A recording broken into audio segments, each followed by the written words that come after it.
typecasting a person does not define who they are, it defines who you are.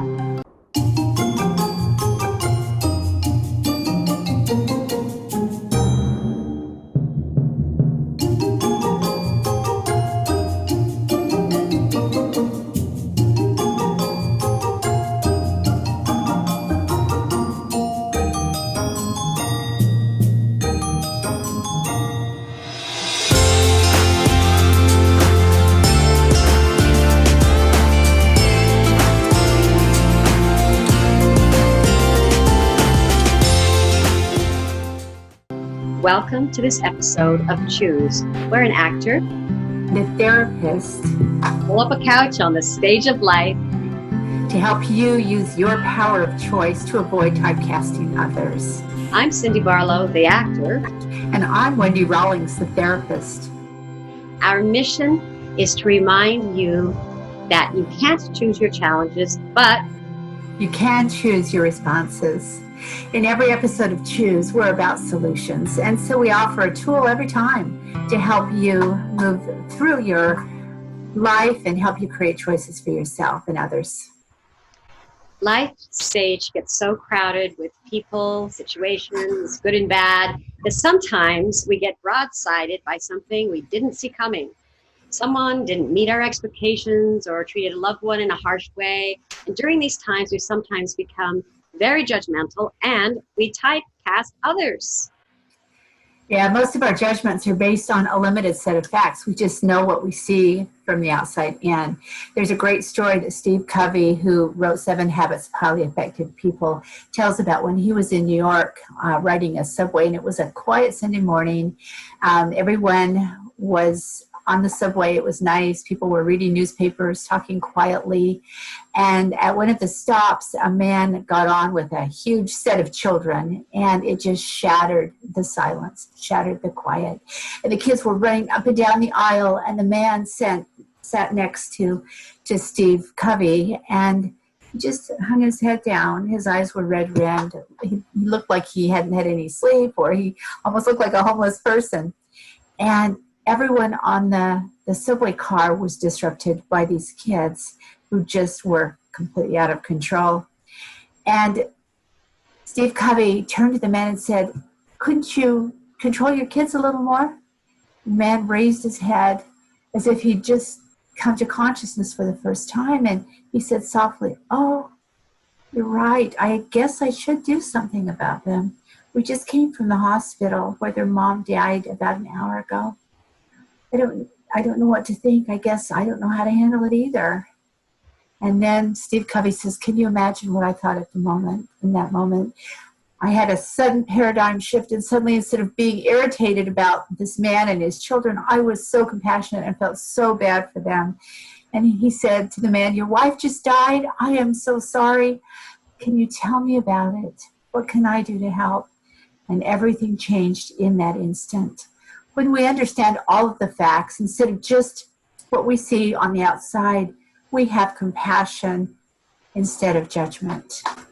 Yeah, and that's such a beautiful story of assuming someone is, or a situation is a certain way.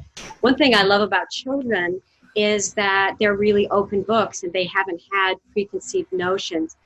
I want to tell just one story about my former husband, who are on very good terms, by the way, brought over his mother, who has palsy, to see her grandson, and my grandson too.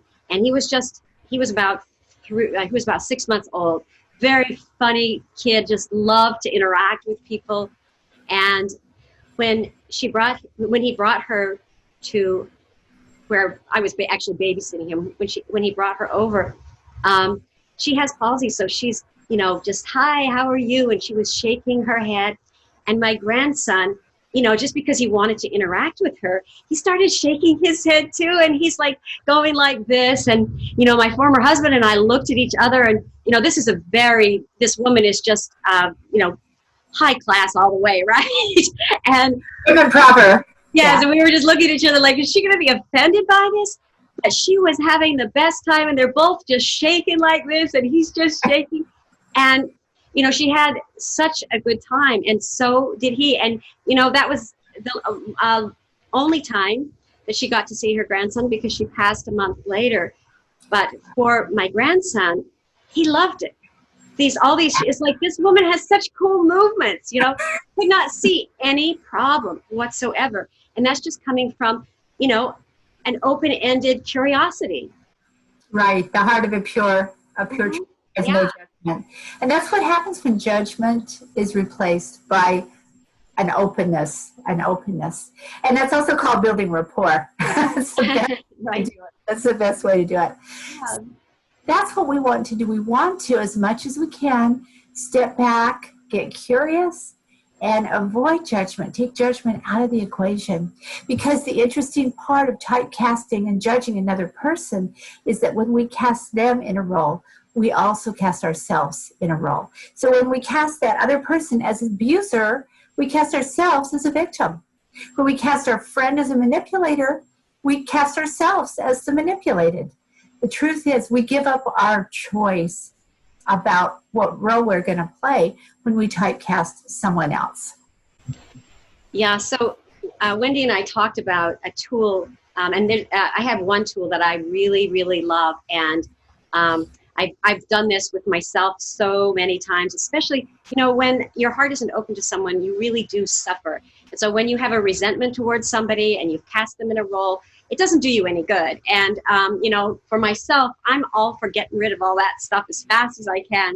So I have this little tool that I do, and Wendy is going to do it with me. So it's best to do this by writing it with a pen, rather than a real pen. I know. How do we do that anymore? But what I do, I'll just explain the tool and how you use it, and then I'll explain the situation. So Wendy is going to be what we call the witness, and the witness is, you've been to like some religious gatherings, and they say, "Can I get a witness?" Having a witness really helps move a lot of resentment, a lot of things within us. So it's really helpful to have somebody that you trust that isn't going to be judgmental to be your witness. So Wendy's going to be my witness, and I'm going to read a letter that I wrote, and then you'll just see how we go along. So Wendy is going to be asking me questions. So we're going to do it for you, and you'll just see how it goes. So I wrote a letter. This is a resentment that I had towards a woman, and I'm not going to use her real name. I'm just going to use the name Mary, who we were in a peer group together, a support group to help, it's like an action group.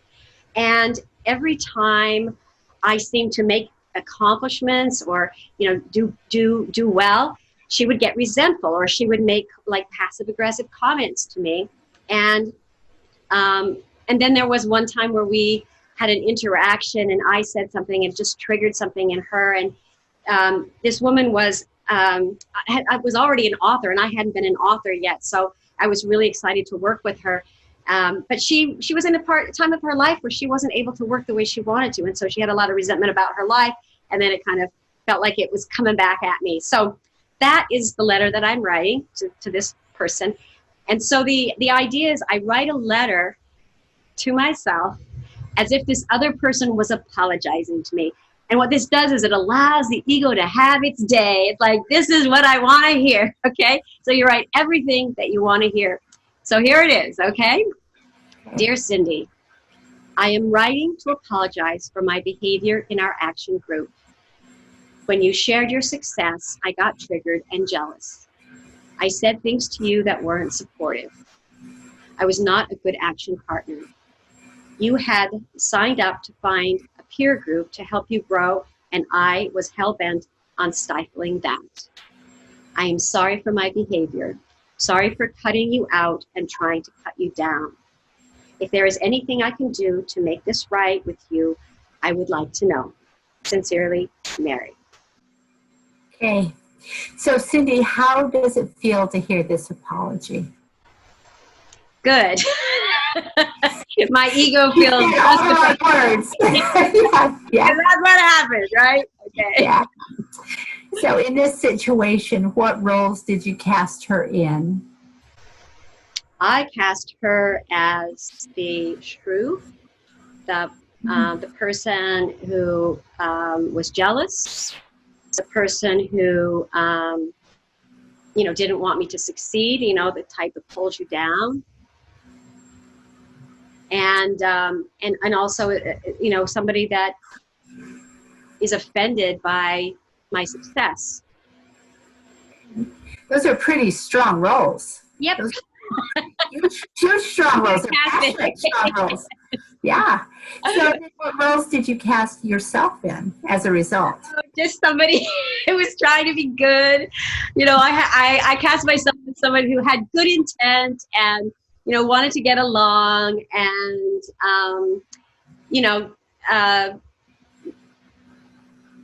righteous, right? Yeah. Okay. And what roles do you think she cast you in? I think she cast me in as, somebody that she used to be. And so she was kind of coming off something, and I was kind of coming up on something. So I think that she cast me as maybe the usurper, maybe of her success or something like that. Okay. I'm just saying, that's what I'm thinking. I can't know what's going on in her head. But. Yeah. What roles do you think she cast herself in? Well, what I heard her talk about was, all the illnesses that she had, and that the doctor kept telling her to rest, but she wouldn't rest. Like these were the things that we had fights about, because I said, like rest and build your strength up so that you can, do the things you want to do. And so I think she cast herself in the role of somebody who just did not like to take any kind of advice from anyone. Maybe that's another way. She's going to be fiercely independent and do it the way she exactly. Yeah. Okay. All right. So then you do the second step, which is what? So now I'm going to read it as if I'm making an apology to her. So I turn it all around. So here it is. Dear Mary, I am writing to apologize for my behavior in our action group. When you shared your success, I got triggered and jealous. I said things to you that weren't supportive. I was not a good action partner.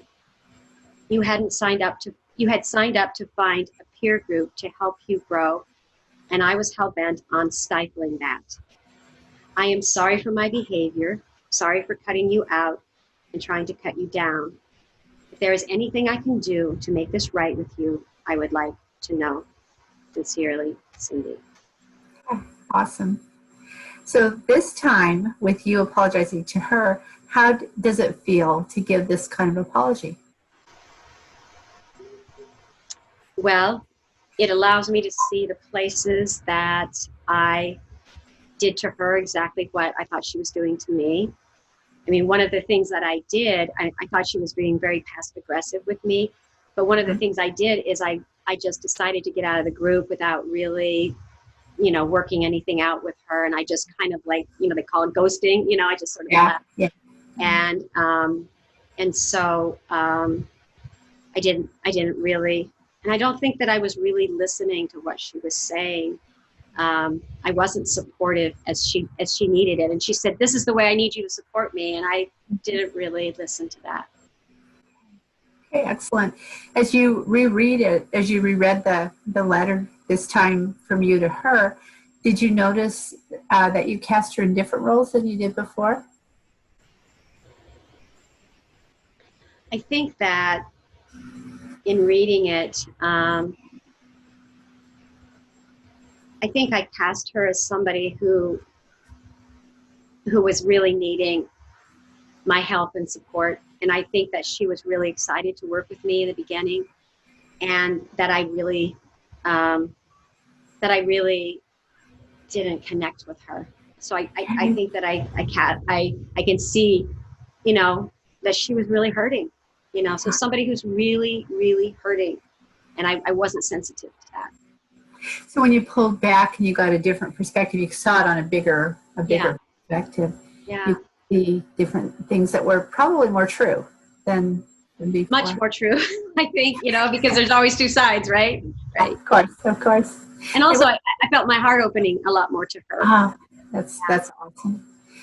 So what about the role that you cast yourself in, or that you felt like she had cast you in? Did that change? Yeah, it did. I was kind of like, oh, I see your point, like, like I'm probably not as, well-intentioned as I seem. And, when I talked about the, competitiveness or jealous, I think I was jealous of her success too. And, triggered by my own jealousy that, she'd done a lot of these other things that I hadn't done. And so I think that there are places in me that I can definitely own, right? And when you own them, then you have power over them. If you feel like you've been assigned them, then you don't feel like you have as much power. You can't change what you don't see. That's exactly right. So does the situation from this perspective, this stepping back and getting curious perspective, does it look different to you? Yeah, it looks like I owe an amends. Darn. Okay. No, like you saw some I need to projection. The street. Yeah. Yeah, very good. Okay, so then you're going to do one more thing with this? So the last one is I'm going to read this as if I wrote this letter to myself. Okay. So dear Cindy, I am writing to apologize for my behavior in our action group. When you shared your success, I got triggered and jealous. I said things to you that weren't supportive. And this is kind of like my ego talking, to myself. And they weren't supportive to me. They weren't supportive to other people. I was not a good action partner. I see that. You had signed up to find a peer group to help you grow, and I was hell-bent on stifling that. So that's like my ego sabotaging myself. Right. I am sorry for my behavior, sorry for cutting you out and trying to cut you down. And I can see that because I got so upset I had to leave, and it didn't allow me to get the support that I could have had. Bro, yeah. If there is anything I can do to make this right with you, I would like to know. Sincerely, Cindy. Okay. So this time, as you're reading it to yourself, and a few weeks ago we did an exercise with a different part of us, and one part reading it to another part of you, right? Mm-hmm. So this, how did that feel to give that apology to yourself? Well, two things. One is it felt like talking to myself, myself talking to myself. Mm-hmm. It's like these two parts of me, that part that's like the child that wants to be, wants to get along and wants to be validated, wants to be safe. Yes. And then there was this other part that was like sabotaging that and making it more difficult.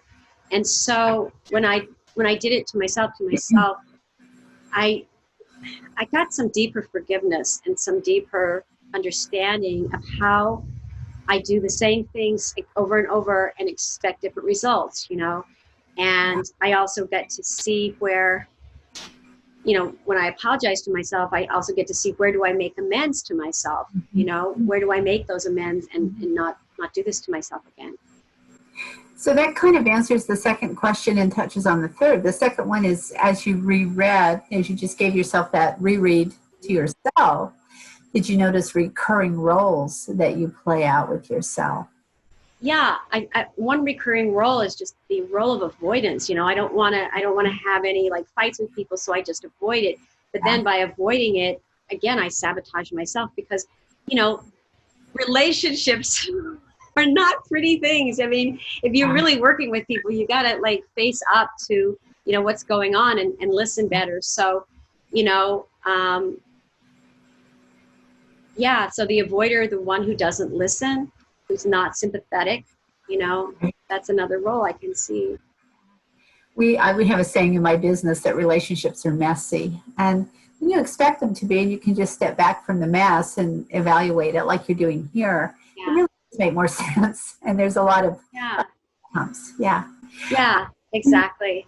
And also, it's always really hard to have to make more and more amends.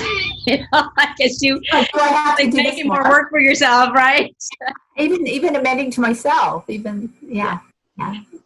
right. did you, last time we talked about limiting beliefs and how we limit ourselves. Did you notice any limiting beliefs, ways that you limited yourself in your role?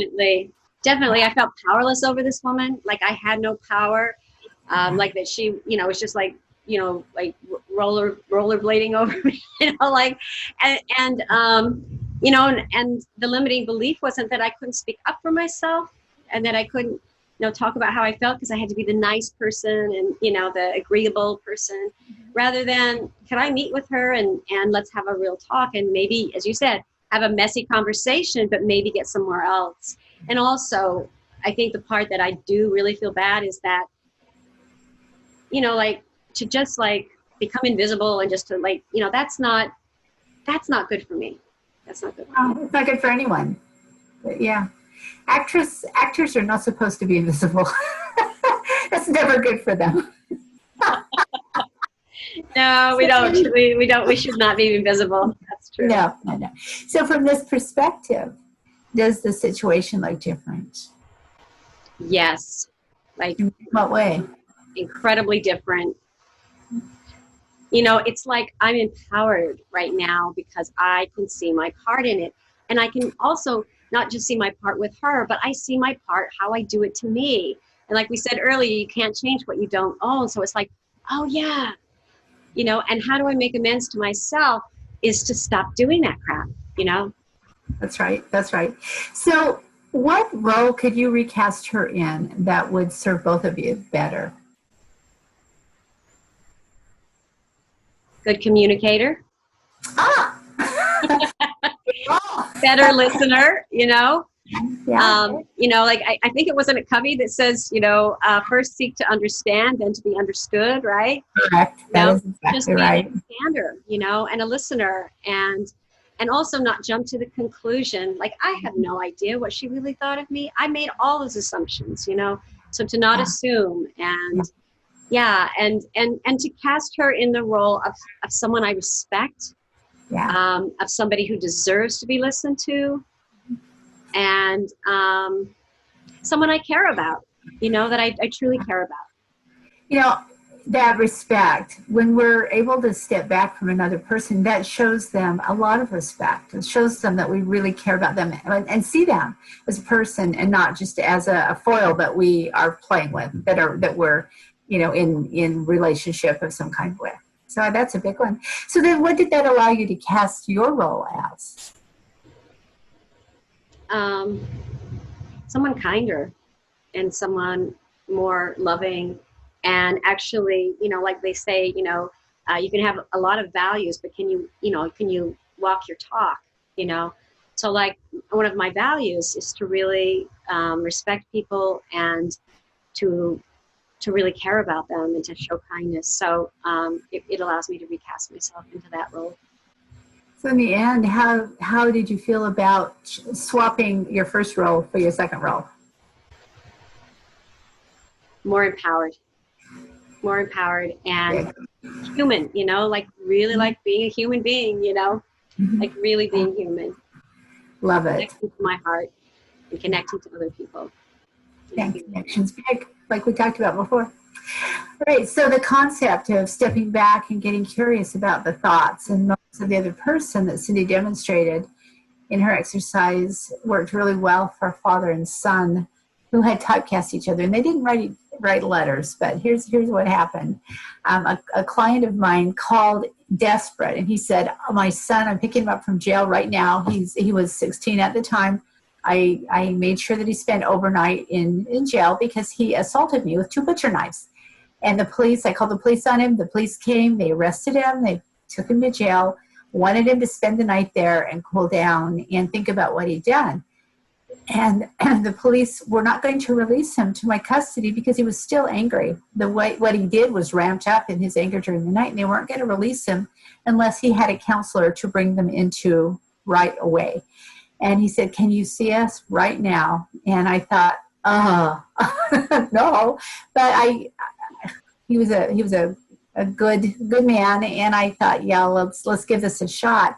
And when I got there, or when they came to my office, They were both fuming at each other. They were really angry. They both felt like they were right. The father had typecast his son as an ungrateful kid who was just full of anger and hatred and didn't even want to do the right.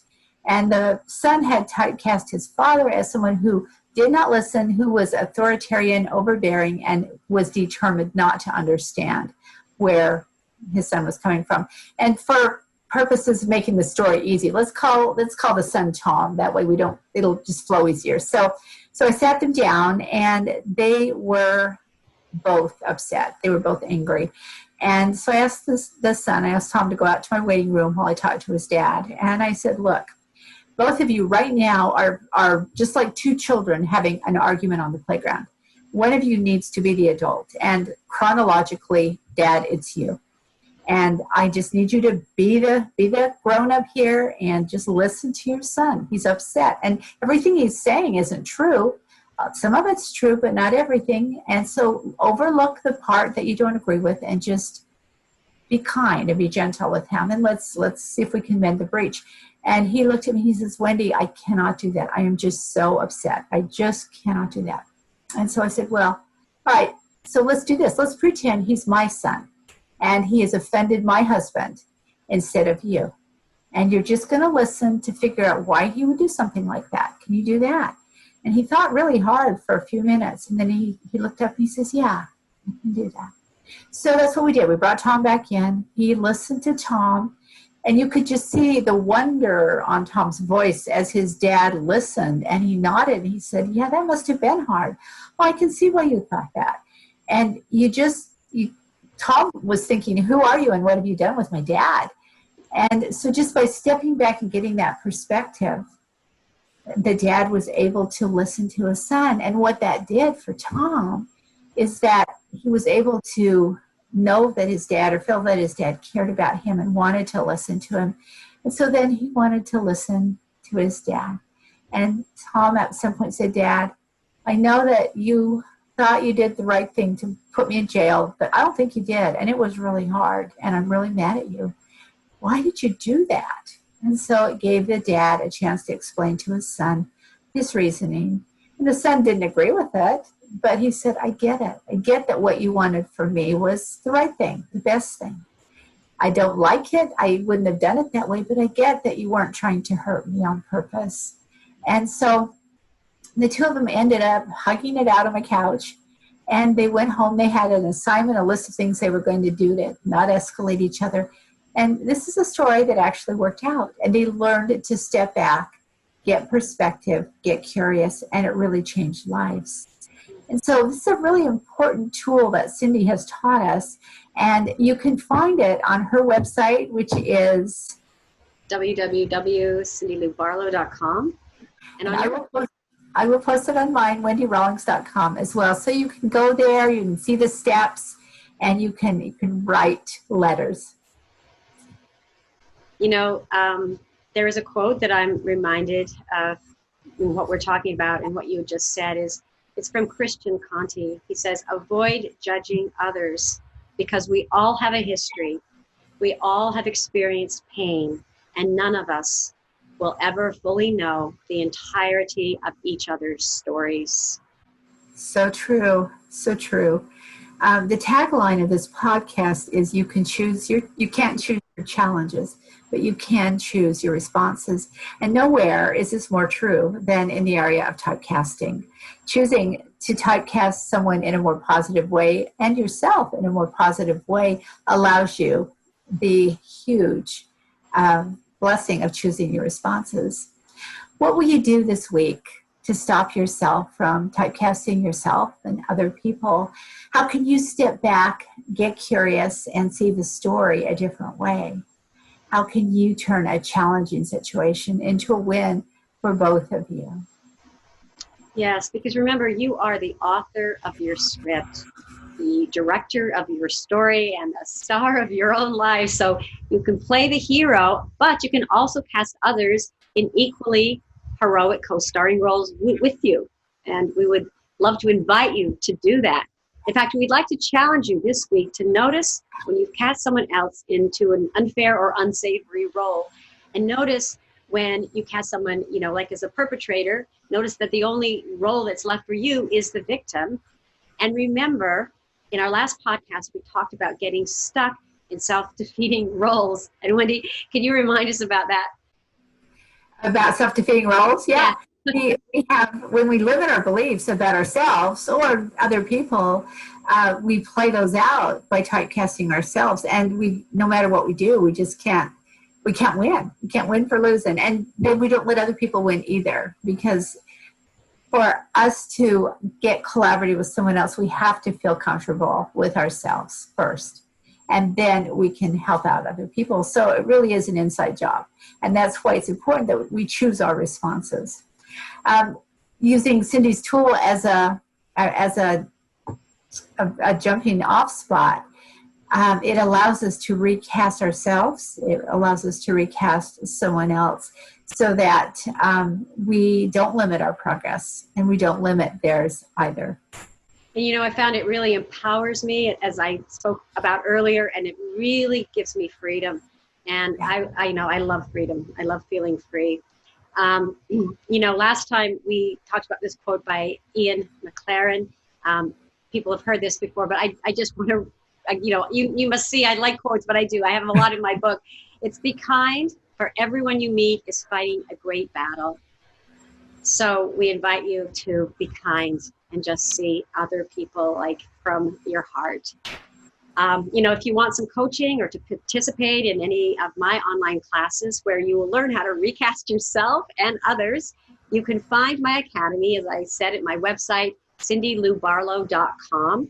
And I would also love it if you check out my book on Amazon, Playing You, A Star is Born. You're welcome to check out my website, wendyrawlings.com. It's full of a lot of good stuff to help you grow, help you be your best self. Until next time, remember, you can't choose your challenges, but you can choose your responses. And you can choose the roles you and others play in your life.